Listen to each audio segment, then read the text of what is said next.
किसी ड्रामेबाज व्यक्ति को अगर चुनाव में खड़ा रहना है, इलेक्शन में उसे लड़ना है, तो उसके स्वभाव में परिवर्तन कैसे आता है, ये मैं आपको बताता हूँ।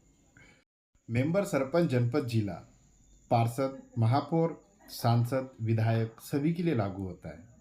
अब जैसे करीब आ रहे भाई साहब बिना जान पहचान वालों को भी राम राम करेगा।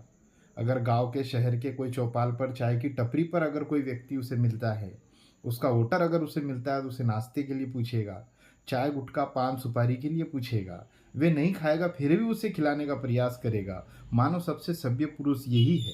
और भाई साहब, इलेक्शन में खड़े होने वाले व्यक्ति की बोली भाषा अगर आप सुन लो ना, तो आपको गुड़ भी उसके सामने फीका लगेगा।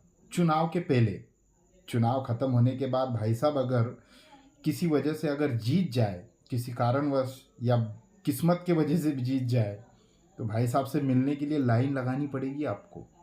घंटों इंतजार करना पड़ेगा। फिर भी वो आपकी तरफ देखेगा नहीं, आपसे मिलेगा नहीं, आपकी भावनाओं को नहीं समझेगा। जो व्यक्ति आपको चाय गुटखा पान सुपारी के लिए पूछता था, नाश्ते के लिए बोलता था, बेवजह आपको राम राम करता था चुनाव के पहले, उसमें बहुत बदलाव देखने को मिलेगा। आप ऐसे ड्रामेबाज व्यक्ति से सावधान रहे मेरे साथियों। साथियों, मुझे एक बात बताओ, ऐसा कौन सा व्यक्ति है जिसको राजनेताओं से काम पड़ता है और राजनेता भी उसके काम कर देते हैं? एक छोटी सी जॉब के लिए उसके पास जाओ, आपको कभी जॉब नहीं दिला सकता राजनेता।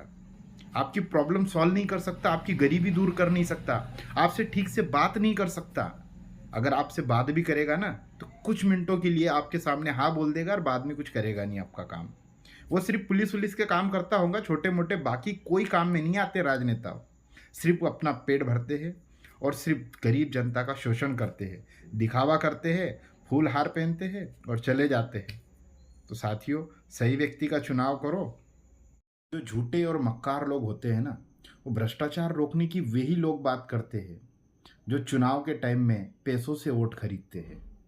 भैया, जिसने पैसे से वोट खरीदा है वो व्यक्ति ईमानदार कैसे हो सकता है? जरा आप समझिए। अगर किसी ने वोट पाने के लिए अगर 10 रुपया भी खर्चा किया है ना, तो वो व्यक्ति बेईमान है। कुछ लोग दारू देते हैं गरीब लोगों को वोट पाने के लिए। भैया, कितनी गंदी हरकत पर उतर आते हैं। पूरे ईमानदारी से वोट लो और फिर जीत के दिखाओ, फिर मानेंगे आप वाकई में राजनेता हो।